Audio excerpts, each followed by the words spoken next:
Well, let me just begin by saying that on a bitterly cold January night 12 years ago, I won the Iowa caucuses. Yeah. Now, it really was a substantial victory, one that shocked the so-called professionals of the press, all of whom expected Mitt Romney to win. I beat him by 9 points. Yeah. I might not have gotten that big of an applause over that until this week when he did his little vote, but that's a whole nother story for another time. Well, a week later, John McCain won in New Hampshire, and the week after that, he and I were locked in a dead heat in South Carolina. He had really strong support in the low country around Charleston. My strongest support was in the upstate around Greenville and Spartanburg. Then a rare snow blanketed the upstate, and McCain, who had said he'd drop out if he lost in South Carolina, squeaked past me to win 2 of the 3 early contests. Now, even though I won the majority of states on Super Tuesday, by then the press decided it was over. And as they reported it that way, contributions to my campaign disappeared and flowed freely to his. Things might have been very different had I won the first 2 of 3, but maybe not.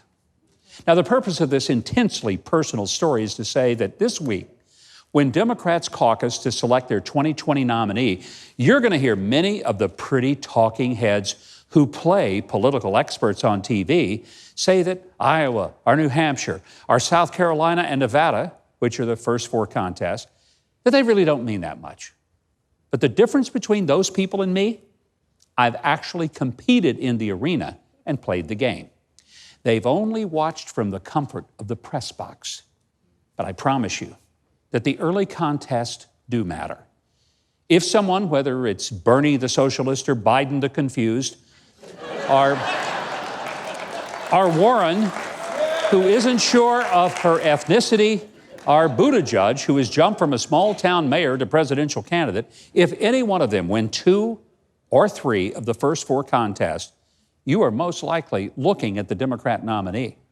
It's not going to matter that billionaire Michael Bloomberg bought the top 200 feet of every radio and TV tower in the nation. It won't matter that Amy Klobuchar or Tulsi Gabbard actually make more sense and fit the profile of a more moderate but still all-important female candidate.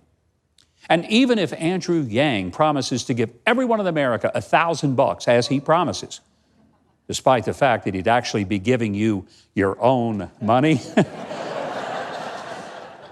they will be effectively finished. And it's not because they're bad candidates or actually couldn't win, but the media will declare someone the frontrunner and the presumptive nominee, and they, and not the voters, will narrow the field.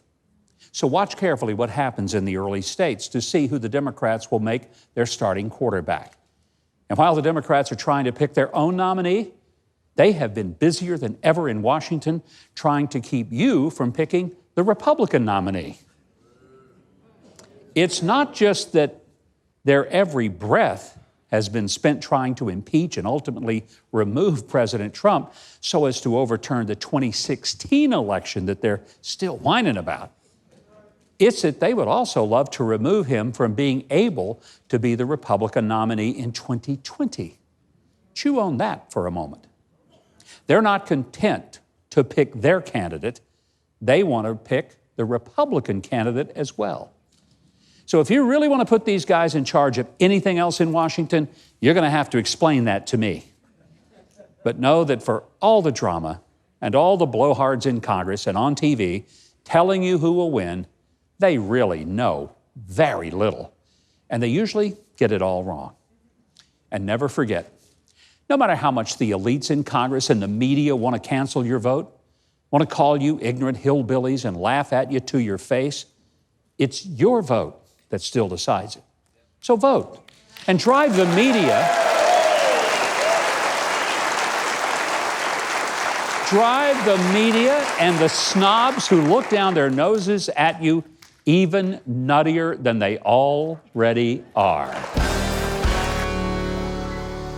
Now, if you want more videos like that one, hit the subscribe button below and the notification bell right next to it. And if you leave a comment, positive or negative, I'll be sure that my dog Toby sees it and responds to you in kind.